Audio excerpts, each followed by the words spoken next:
Now I'm going to get into this whole subject of the poor man plot.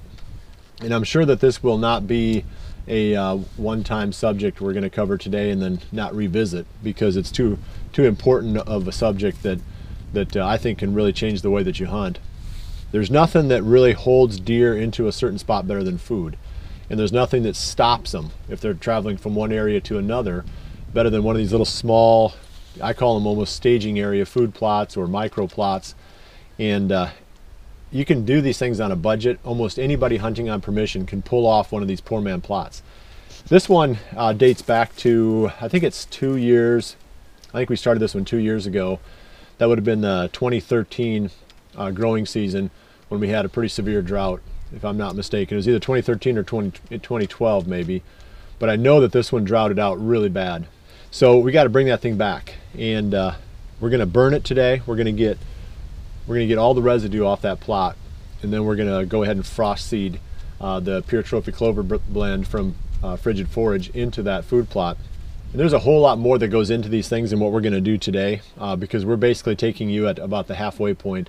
We'll do another one someplace else on the farm when the conditions start to get a little bit greened up. Normally, we don't have the luxury of being able to burn stuff this early in the year. By burning it off now, we'll have some good bare dirt that we can spread the seed onto. We've got a couple other frosts, a couple more frosts in the forecast, and then even any kind of a good rain is dry and exposed as the soil is going to be. It will drive the seed down into it. You don't need to be very deep with clover. That's why frost seeding works so well. So a typical poor man plot would probably start about the time things are greening up, because normally you have to go in and spray and get a good kill. This spot, it had annual weeds on it, so all we need to do is burn them off and then get our clover growing. So that's the step for today.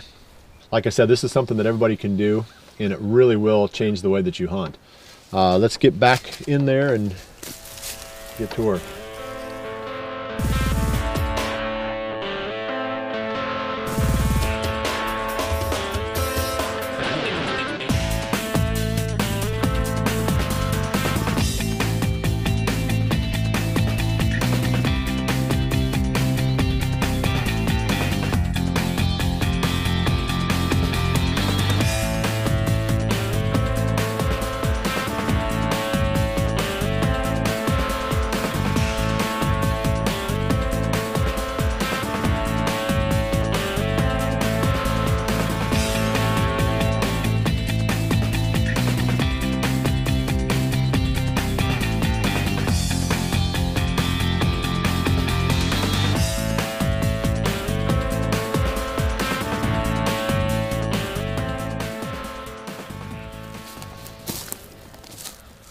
I've got the job wrapped up for today. There's still quite a bit we have to do here.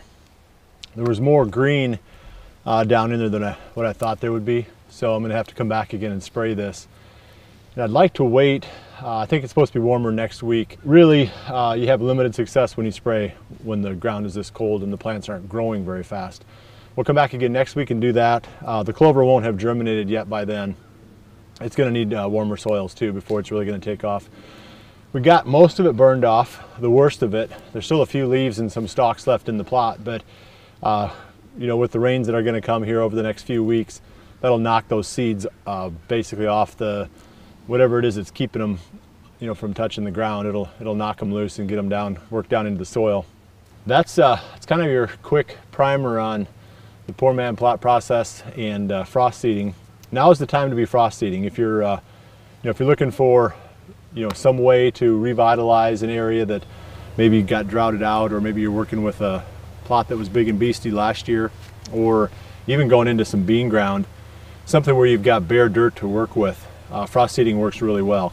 The other thing we've started messing with a little bit more around here is using the plow down clovers, and Frigid Forage has the blend for that. You can frost seed it now, and then at the end of the summer or in the middle of summer, about the time you would be planting your big and beastie, you plow that under, and it's a great source of nutrient. It's a nitrogen source is what it is for the big and beastie. And then during the summer you have a little bit of browse there for the deer too. So it's something else to consider, another option in your food plot regimen. I'm going to wrap up right here.